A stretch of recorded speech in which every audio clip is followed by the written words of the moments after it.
fazer alguma consideração, né? Mais ou menos aí no meio, e com essa pausa aqui o Eusébio continua imprimindo de alguma forma a marcha e a condução do seu discurso, mas essa pausa aí já dá para a gente considerar alguma coisa e continuar na próxima semana com o assunto que ele vai introduzir agora, depois dessa pausa, né? Essas considerações desse Eusébio, desse orientador, desse benfeitor espiritual, são muito pertinentes, né? Toda vazada em uma linguagem que André Luiz traduz, uma linguagem não apenas bela, mas profunda, né? Sensível, né? Que é um pouco do que a gente estava falando semana passada em relação a algumas considerações desses espíritos, né? Kardec diz isso no Livro dos Médiuns, né? Que a linguagem elevada das entidades traduz de alguma forma, é sintoma de alguma forma da sua grandeza, e não para falar de uma forma empolada ou rebuscada, mas falar de uma forma elegante que chega também aos corações. O poder de comunicação também alcança e penetra os corações, a depender de como isso é usado, né? O apóstolo Paulo dizia que as más palavras corrompem o coração. É claro que ele falava no sentido palavreado chulo, né, das expressões grosseiras, que não apenas nos desequilibra e vicia a nossa mente no mal falar e no mal querer, mas também nos associamos a espíritos chulos e deprimentes que conosco nos afiniza e de alguma forma vibra nessa mesma faixa, nesse mesmo teor. A questão aqui é que esse discurso não é apenas elegante e belo no sentido espiritual, mas ele traduz um pouco, sintetiza um pouco daquilo que a obra vai falar, como a gente estava colocando. Impressionante como esse discurso do Eusébio faz a referência ao prefácio de Emmanuel. Emmanuel começa o prefácio falando na massa humana, de maneira geral, que está chafurdando apenas nas sensações materiais. E que ao reencarnar e desencarnar permanecem quase que automaticamente no mesmo lugar, repetindo a experiência. E Eusébio começa o discurso falando isso, que somos espíritos milenares, que a nossa própria história, a história da civilização é a nossa própria história. Quando a gente olha para o passado e vê os períodos da história sangrentos, na sua maioria, conflituosos, estivemos lá mais de uma vez. Então a história da humanidade é também a nossa história, porque, como diz ele aqui, somos atores desse drama evolutivo. Estivemos representando, entre aspas, várias personagens desse drama, personagens aqui no sinônimo de corpo físico, de personalidade encarnada. Então, quando a gente olha para o passado, ninguém está indene, ninguém está isento de ter vivido períodos turbulentos. Se não foi Santa Inquisição, foi Revolução Francesa. Se não foi Revolução Francesa, foi Noite de São Bartolomeu. Se não foi Noite de São Bartolomeu, foi Cruzadas. E se eu for aqui, fico a noite toda enumerando os períodos dantescos que a humanidade passou. E a gente esteve em algum deles, se não na maioria deles. Porque o crescimento populacional agora resulta em encarnação simultânea de vários espíritos que convivem e que faz parte da atmosfera e da população da Terra. No passado, o que acontecia? Como a população encarnada era menor, havia uma espécie de revezamento desses mesmos espíritos.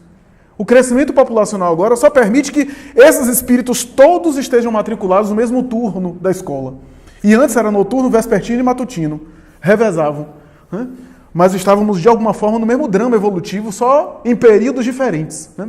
Já que a atmosfera, a população desencarnada é em número maior, isso a literatura mediúnica fala, o que a gente está vendo hoje é uma quantidade maior de espíritos convivendo ao mesmo tempo durante o período físico na encarnação.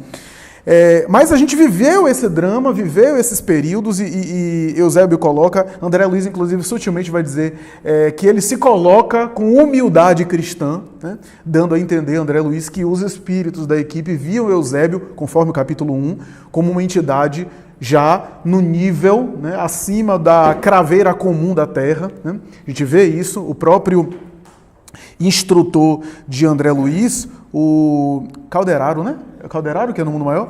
Calderaro é subordinado do Eusébio, a gente viu isso no capítulo 1, a gente já comentou isso daqui.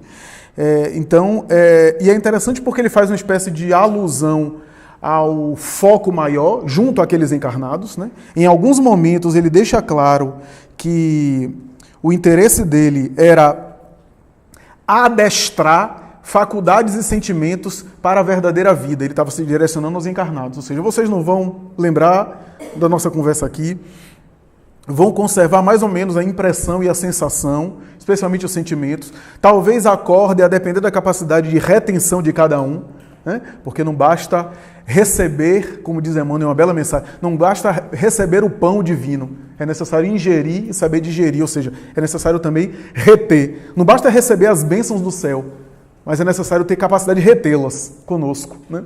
Então, aqui a gente vê ele falando que vocês não vão lembrar, vocês vão guardar uma leve impressão, talvez, a depender da capacidade de cada um, alguns vão despertar mais dispostos para a vida espiritual, para compreender os enigmas da vida, para se melhorar como pessoa, né? Mas o nosso interesse não é de lembrança, mas de adestrar faculdades e sentimentos para a verdadeira vida. Ora bem, é como se fosse uma espécie de exercício, de treinamento que os benfeitores espirituais exercem sobre nós, particularmente quando nós damos o mínimo de condição para eles, para que eles acessem o nosso mundo íntimo. Os bons espíritos o tempo todo tentam acessar o nosso mundo mental, o nosso psiquismo, o nosso inconsciente, se quiser uma linguagem mais psicológica, para nos renovar, para nos intuir, para nos impulsionar para o bem, a verdadeira vida, as boas disposições, as boas elaborações, as boas resoluções.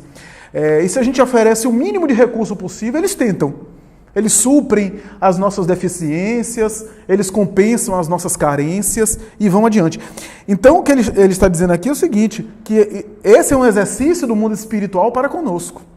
Em Evolução em Dois Mundos, André Luiz faz uma colocação interessante a respeito da emancipação da alma, quando ele diz que, durante milênios, o homem primitivo, selvagem, treinava, olha que coisa interessante, treinava a futura mediunidade durante o sono. Acostumado às sensações mais grosseiras, aos instintos de reprodução, de conservação, de destruição do estômago, adormecia, saía embaralhado pela influência material e das sensações grosseiras, mas aquilo, durante milênios e séculos, era um treinamento anímico para a futura mediunidade e para futuras percepções, para além da matéria, para a transcendência da matéria. Então, durante milênios, o homem vulgar, o homem primitivo, treinou essa espiritualização pela emancipação da alma, ainda que inconsciente, ainda que distorcida, imperfeita, muitas vezes convivendo com seus comensais, isso é, com aqueles que são do seu mesmo nível, sai do corpo, ou se libera parcialmente do corpo e fica ali na mesma atmosfera com os espíritos do mesmo nível, mas de alguma forma não deixa de ser um exercício. E aí, ele está dizendo aqui que, no entanto, o propósito dos benfeitores era impulsionar uma ascensão maior, uma ascensão mais acentuada. Por quê? Porque o cérebro estava bem desenvolvido, mas o coração limitado, como o Eusébio colocou aqui, né? Então, a capacidade de discernir, de compreender, já propicia que os espíritos atuem sobre nós, né? Tentem nos influenciar de uma forma mais contundente, para que a gente faça o grande movimento de iluminação dos sentimentos. Então é muito interessante isso aqui, né? E ele até diz, ele enfatiza dizendo que o cérebro, e a gente vai ver esse conceito sendo desenvolvido, cada colocação de Eusébio vai ser desenvolvido na obra do Mundo Maior. O cérebro é incapaz de suportar a carga de duas vidas simultâneas, né? A gente vai ver isso daqui, André Luiz, quando examina particularmente o cérebro, falar sobre os neurônios, sobre essa capacidade do cérebro de bloquear parte das experiências espirituais do ser, não apenas as reminiscências da reencarnação passada, não é apenas isso, porque o espírito lembra, muitas vezes, ao sair do corpo, na emancipação, o espírito lembra, o cérebro é que não registra, né, que abafa, né? Eu acho que é nessa obra que André Luiz chama os neurônios de quebra-luzes, né? Quebra-luzes do espírito, né? Ou alguma coisa muito parecida, né? Como se fosse assim, como se amortecesse um pouco a irradiação do espírito, né? Bloqueasse um pouco a irradiação do ser espiritual. E é interessante porque ele faz um apanhado, uma consideração geral sobre a situação nossa, terrena, né? Fala sobre essa caminhada multimilenar da evolução nossa, onde a gente veio desde a Índia, né? Ele cita Krishna aqui como parâmetro da Índia multimilenar, até outras civilizações. A gente vai, reencarna, volta, reencarna, e equivocando-se nos mesmos equívocos, né? Caindo nos mesmos erros, recapitulando experiência, repetindo padrões. Eu comentei isso na última reunião que estive aqui, que viver errando e se equivocando também dá para evoluir. Eu comentei isso. Ficar errando e até agindo apenas no mal, evolui, porque o indivíduo vai envelhecendo, estou falando até do corpo físico, envelhecendo, vai adquirindo experiência, vai batendo cabeça, e aí vai vivenciando um fenômeno de saturação do mal. Eu usei essa expressão, saturação do mal. Então, se saturar do mal, a pessoa que também evolui e cresce, mas é um crescimento lento, um crescimento devagar, feito de sofrimentos, de muitas lágrimas, diferente daquilo que é chamado de evolução consciente, que é quando eu opto por escolhas mais saudáveis, escolhas morais, para além das sensações mais baixas, como ele diz aqui, né? Joana, em alguma das suas obras, costuma dizer, né, que há o homem psicológico e o homem fisiológico. E o homem fisiológico vive exclusivamente das sensações. O homem psicológico, ainda que experimente as sensações, vai além, né? Então, tem uma vida psíquica, uma vida mental. Ou seja, grosso modo, tem hábitos de cultura, né, intelectuais, né, de estética, de beleza aqui no sentido mais elevado do termo. Se for o caso, é religioso, tem uma vida, né, que reflete acerca das coisas da fé, né, que procura se melhorar, espirituais, morais. Então é além das sensações mais baixas, né, dos instintos mais imediatos. E é interessante quando ele faz a consideração sobre a alienação mental, que é um dos eixos mais importantes da obra no mundo maior. A gente vê André Luiz em toda a obra, a gente vai ver isso, ele de alguma forma fazer referência aos aspectos psíquicos, né, da doença mental. Tem um caso específico aqui, se não me engano, de esquizofrenia, né, tem uma consideração grande de Calderaro sobre a evolução da psiquiatria, de Kraepelin e Pinel até os psiquiatras mais modernos, né? Uma verdadeira aula de psiquiatria. Então, tem muita coisa aqui que a gente vai ver. E aqui, quando ele fala da alienação mental, ele coloca como sendo um dos focos principais dele, né? Só para contextualizar, ele diz: empenhados em disputas intermináveis, em duelos formidandos de opinião, conduzidos por desvairadas ambições inferiores, os filhos da terra abeiram-se de novo abismo que o olhar conturbado não lhes deixa perceber. Esse antivórtice, meus irmãos, é o da alienação mental, que não nos desintegra só os patrimônios celulares da vida física, senão também nos atinge o tecido sutil da alma, invadindo-nos o cerne do corpo perispiritual. Isso daqui é o que? Década de 40, né? Década de 40 ainda, ou 50. E André Luiz está levantando essa ideia. Filomeno de Miranda nem escrevia ainda por Divaldo, né? Com aquela produção psicográfica maravilhosa de saúde mental, obsessão, loucura. Não havia nenhuma produção nesse sentido. Eu não acredito que havia outra produção no sentido de examinar a loucura, talvez um ou outro texto de Ivone Pereira. Mas aqui André Luiz está levantando um tema que, mesmo na psiquiatria, a psiquiatria ainda estava, inclusive, engateando, né, do ponto de vista da ciência oficial. E ele está levantando a ideia de que a alienação mental tem raízes espirituais. E aqui as raízes espirituais não é sinônimo de raízes obsessivas apenas, ou seja, de assédio de espíritos. Isso daí é o comum que a gente conhece dentro do espiritismo, né? Que não há, tem uma frase de Filomeno de Miranda que até foi palco de polêmica, quando ele diz o seguinte, que em todo transtorno psíquico há sempre influências de outras mentes. E aí alguns espíritas apressados, em uma discussão virtual, dizem, não, mas ele está negando a própria coerência de que há, como diz Kardec, há a loucura que é loucura e a loucura que é obsessão. O que Filomeno de Miranda está dizendo é que nenhuma mente vibra sozinha. Ele não está dizendo que todo transtorno psíquico é obsessão. Ele está dizendo que em todo transtorno psíquico há influência. A gente tem que diferenciar influência de obsessão. O processo obsessivo é aquele bem caracterizado. Agora, nenhuma mente que esteja em desequilíbrio, que não esteja vibrando com outras mentes, porque nenhuma mente vibra sozinha no universo. Estamos sempre nos conectando. Então, em qualquer estado psíquico, de saúde ou de doença, a gente sempre está em uma faixa específica. É isso que ele quer dizer. Então, em um transtorno psíquico, há outras mentes que se conectam conosco. Agora, se há obsessão, é outra coisa.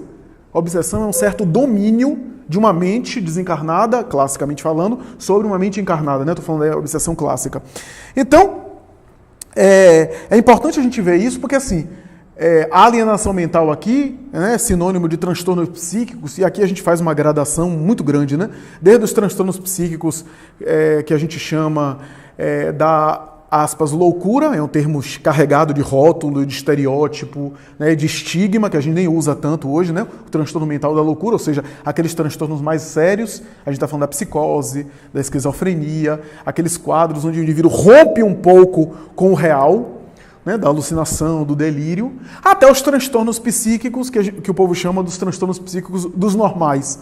Ou seja, aqueles conflitos que todos nós temos, desde um transtorno de ansiedade, de um transtorno fóbico, depressão, né, os transtornos do pânico, os conflitos gerais, que a gente chama, na linguagem da psicanálise, neurose, né, em detrimento dos outros, que eu considerei que são chamados psicose.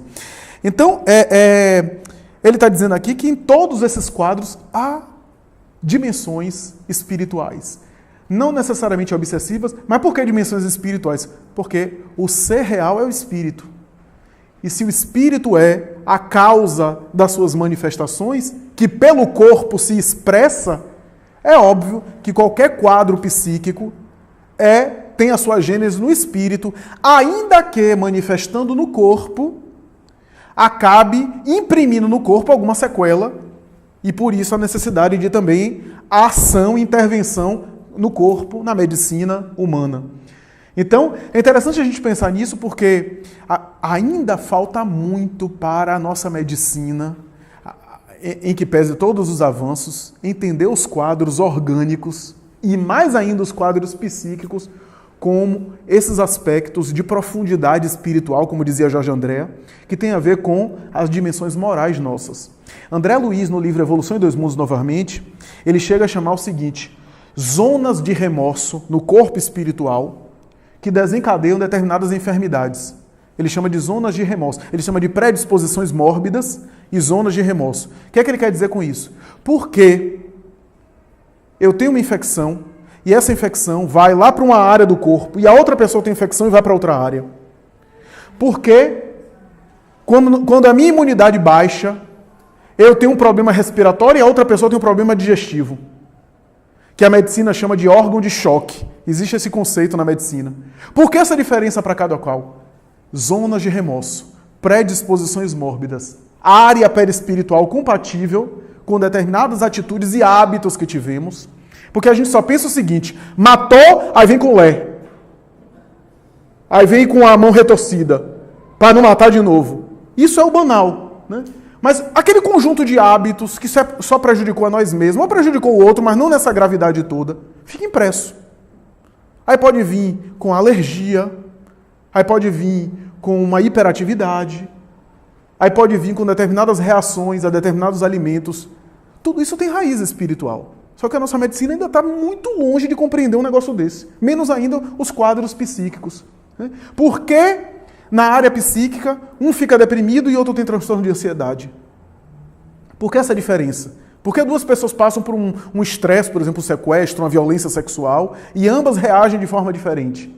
Tem a estrutura psicológica trabalhada em outras encarnações, que dá mais ou menos resiliência a cada criatura? Tem. Mas por que cada criatura responde de uma forma? Porque algumas parecem para trazer a matriz da culpa, e aí aquele fenômeno familiar, de abandono, de rejeição, de separação, de conflito conjugal, desencadeia uma depressão violenta que a pessoa até opta pelo suicídio, e outra pessoa passa pela mesma contingência e responde de uma forma mais saudável, funcional. Porque o indivíduo traz aquela matriz, né? Então, tudo isso vai ser aqui examinado na obra, e os quadros de transtorno psíquico são quadros muito intrigantes, né? Porque faz essa interseção entre o corpo e a mente. Né? Fica difícil a gente saber em quadros psíquicos onde um acaba e outro termina. Até em quadros mais claros, por exemplo, é muito comum um paciente que tem histórico de síndrome do pânico dizer minha grande angústia. Eu tenho uma paciente, por exemplo, que ela mudou de casa e foi morar perto do Hospital da Bahia, porque qualquer coisa ela atravessava a rua e já estava na emergência do hospital. Porque ela dizia, é tão angustiante que a minha dúvida é saber se é só psíquico ou só físico. Porque essas coisas se misturam. O sistema de alarme do corpo dispara aquele estado de alerta, né? Batimento cardíaco acelerado, as pupilas se dilatam, a pessoa começa a transpirar, que é um sistema de alarme que todos nós temos diante de uma ameaça real. Para a pessoa correr, a adrenalina que é jogada, para a pessoa escorregar diante do predador, né? Transpirando, né? A pupila se dilata para enxergar melhor. Tudo isso é o sistema de alarme. Mas quando o indivíduo começa a acionar esse sistema de alarme sem um objeto ameaçador aparente, é a semelhança do carro que dispara o alarme sem motivo nenhum, sem ninguém ter tentado arrombar. Esse sistema de alarme fica disparando o tempo todo, e como a pessoa sente fisicamente, é muito difícil convencer ela que é só psíquico. É muito difícil, porque a pessoa sente no corpo.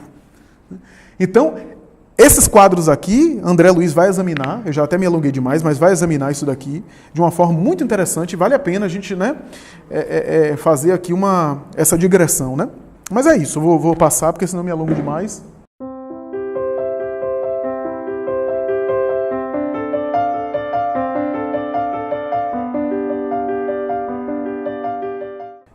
Isso. A questão de Ligia é interessante, né? Kardec diz o seguinte, que há uma solidariedade entre as existências corporais, ou seja, as existências são solidárias, né? O que equivale a dizer que muitas vezes estamos repetindo pontos os quais nós já passamos por eles em alguns momentos, né? Então, eu acho que isso é interessante a gente pontuar, porque em algumas situações da nossa vida cotidiana, principalmente aquelas que abalam o nosso moral, a gente está reproduzindo experiências que ficaram incompletas. Agora, no caso das loucuras, principalmente dos transtornos psíquicos mais graves, esquizofrenia, psicose, esses transtornos mais graves, como normalmente, aqui eu estou falando de maneira geral, até baseado em um depoimento do Chico, que ele falava isso, né? Na sua maioria dos casos, ele sempre dizia assim, né? Na generalidade dos casos, a Amanda está me dizendo aqui, que em grande parte, como esses transtornos psíquicos graves têm origem em débitos contraídos que são graves, né?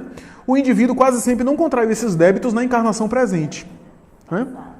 Então já veio com a matriz, né?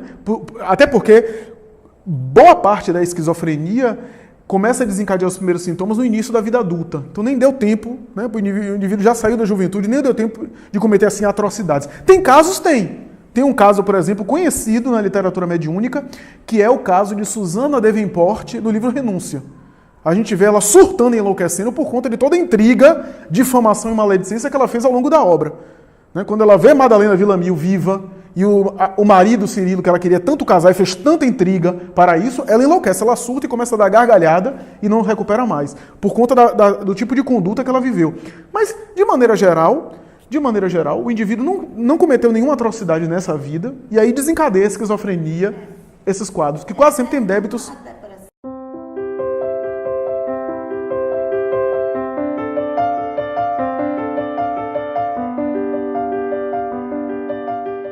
De vida passada, sem dúvida. Principalmente essas depressões mais estruturais, né? Que a psiquiatria chama de endógena, ou seja, que tem algo, eu evito falar orgânico, né? Biológico, porque tem depressões endógenas que não necessariamente precisa de intervenção química, mas a sua maioria precisa de intervenção química, né?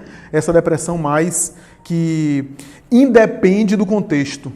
A depressão mais branda, aquela depressão chamada reativa, né? Que é uma resposta a algo, por exemplo, você experimenta uma perda, você experimenta um luto, a morte de um ser querido e você deprime, é uma reação, é reativa, é uma reação a algo que aconteceu. Uma separação conjugal, né? Uma situação familiar que lhe deixou mal e você deprimiu. Quase sempre essas depressões são depressões mais brandas e tem uma resposta melhor.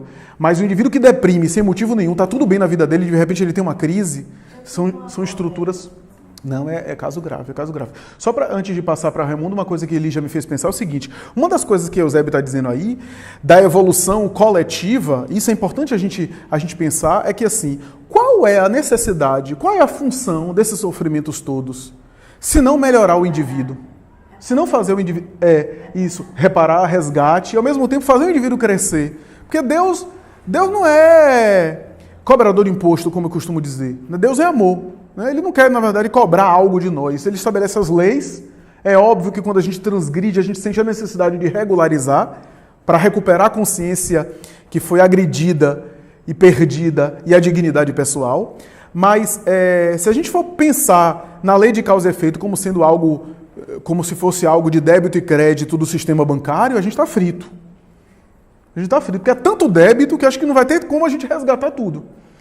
Não é assim. Né? Mas a ideia é, para que essa necessidade desses sofrimentos todos, né? dessas situações todas? E ele vai citando a lepra, a cólera, o câncer. Por quê? Porque em épocas lá de trás, a dor que fazia o indivíduo sacudir, fazia o indivíduo refletir, era essa dor mais agressiva. Com o tempo, a gente está vendo cada vez mais recursos para que a gente nem tenha dor física. Ou para que diminua boa parte da nossa dor física. Por quê? Porque a gente está entrando em outro padrão. E por isso o crescimento desses transtornos psíquicos. Existia no passado? Existia. Mas não com essa virulência que existe hoje aí. Existia loucura? Existia. Existia transtornos psíquicos? Existia. Mas não com essa popularidade que existe hoje aí. Por quê? Porque estamos entrando em outro padrão também. Porque o objetivo não é fazer o indivíduo sofrer, é fazer o indivíduo melhorar-se. Como estamos entrando em outro padrão, a própria sensibilidade do indivíduo, ele resgata as dívidas, em vez de uma doença cruel que deixa ele no leito e faz ele apodrecer vivo, ele tem um transtorno psíquico que faz ele mergulhar para dentro, que faz ele se melhorar, que faz ele ficar sempre vigilante a respeito da sua saúde mental, porque se ele se exceder, ele piora, e fica pior na sua saúde, né, no seu equilíbrio mental. Então, são, na verdade, elementos que a gente tem, né, de progresso, né, que é difícil a gente ainda entender totalmente isso, né, a função do sofrimento. E é interessante assim, essas questões de sofrimento humano, o sofrimento por si mesmo não impulsiona o indivíduo para cima, para frente, né, a depender de como ele lida com isso. A Amélia Rodrigues tem uma mensagem belíssima que ela vai dizer o seguinte: a dor pode amadurecer como pode revoltar. Então, é como eu lido com o sofrimento. Né? Principalmente numa visão assim, curto prazo ou médio prazo, né? Que quase sempre a gente tem, que é a visão da encarnação, né? Não uma visão assim, a longo prazo do espírito. Né? Às vezes o indivíduo parece que não aproveitou quase nada daquela experiência de sofrimento. Então a dor brutal, nesse sentido do indivíduo primitivo, também tinha isso. Né? Às vezes o indivíduo não evoluía, mas como ele não era sensível, era no atrito da matéria, era nas guerras, era nos conflitos mais bárbaros. À medida que ele vai evoluindo, o que é que os transtornos psíquicos fazem? Os transtornos psíquicos, depressão, etc., e até a loucura, faz a gente mergulhar numa atmosfera psíquica, que foi um pouco que Raimundo estava falando aqui, né? Uma atmosfera psíquica negativa, na qual o indivíduo passa a desejar sair dela e passa a querer se alimentar, novamente nutrição espiritual, né? Passa a querer se alimentar espiritualmente de coisas melhores, para o bem dele mesmo. Né? Então, porque se os dramas físicos nem sempre levam a isso, deve levar a isso também, porque o indivíduo começa a amadurecer e começa a perceber que aquelas enfermidades materiais muitas vezes começaram no psiquismo doente, mas muitas vezes não tem essa relação tão direta. Na vida mental, o indivíduo quer sair daquilo, quer viver uma vida mais saudável, quer viver emocionalmente melhor, né? Mentalmente melhor. Quantos de nós não acorreu ou acorre à casa espírita porque psiquicamente não estava bem? Porque a dor da alma, a dor moral, né? Nem sempre a dor material leva o indivíduo, né? Mas a dor, né, do coração, né, como diz lá Santo Agostinho no Evangelho segundo o Espiritismo. Né? Então, eu acho que isso é interessante a gente colocar, né, porque é esse o propósito. Por isso que os animais não evoluem moralmente, senão o psiquismo vai evoluindo pela força das coisas, como diz Kardec no Livro dos Espíritos. Né? Você pega um animal doente, o animal entra aqui com o rabinho balançando, o cão, etc. Agora, alguém que chega aqui doente tem algo do moral que afeta a pessoa. A pessoa está caminhando no shopping com aquela cirurgia que faz as necessidades por aqui, como é o nome? Colostomia, né? Aquilo dali tem uma dimensão moral. Quem é vaidoso fica afetado com aquilo. Então aquilo afeta, o indivíduo revê a vida. Então por isso que a gente amadurece moralmente com essas coisas.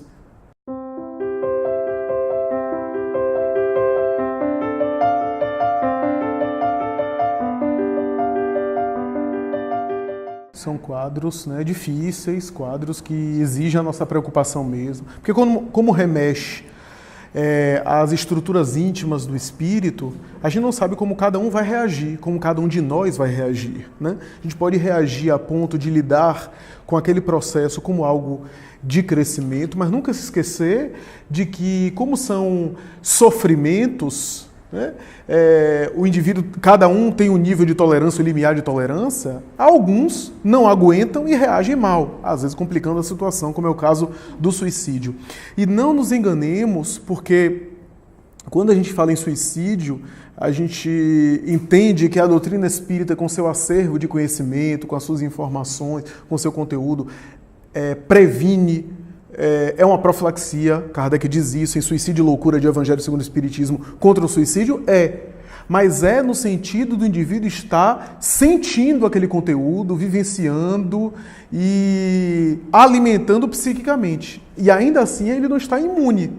Por que eu estou falando isso? Porque a gente vê espíritas cometendo suicídio. Espíritas que em sã consciência, em diálogo, comentam conosco, não, ali é obra de Ivone Pereira. Em momento nenhum eu pensaria em suicídio, mas no surto a pessoa já não pensa. No momento do desespero, no surto, a pessoa fica irracional. Qualquer um de nós pode cometer. Vou tomar o exemplo de Divaldo. Divaldo, já médium, etc., aqui em Salvador, não pensou? Envolvido com uma entidade de se jogar ali no elevador Lacerda? Então, assim, ninguém que não esteja livre, né? Uma coisa é compreender racionalmente, outra coisa é eu ter defesas emocionais. O grande desafio nosso é do sentimento. Não é da cognição. Então, por isso que quando Raimundo leu do progresso intelectual, e ele colocou muito bem, eu evitei até fazer comentário, o progresso intelectual ele falou, não é intelectual de conhecimento científico. Né? O progresso intelectual é de discernimento. Por que vem antes? Porque a criatura primeiro compreende, tem o discernimento para depois agir moralmente. É nesse sentido, não é no sentido de cultura acadêmica, de cultura livresca, não. É nesse sentido, a pessoa desperta primeiro para a consciência ética, para depois ela começar a aplicar. Por isso que decorre do intelectual, mas não o acompanha imediatamente, como está lá no Livro dos Espíritos, né?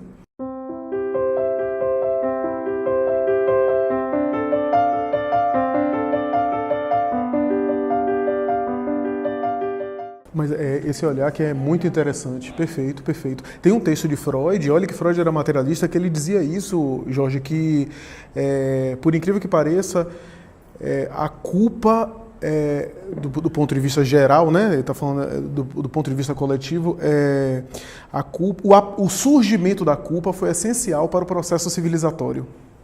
Porque se não fosse, a humanidade estaria na barbárie, né? Então, muito mais do que o controle policial, os mecanismos de controle, que também são importantes, né? Mas esses receios e esses freios internos evita que a coisa fosse pior, né, em termos de convivência social e pública, né? Então você colocou muito bem. Tem uma mensagem de Emmanuel que ele faz uma análise sobre a parábola do filho pródigo, né?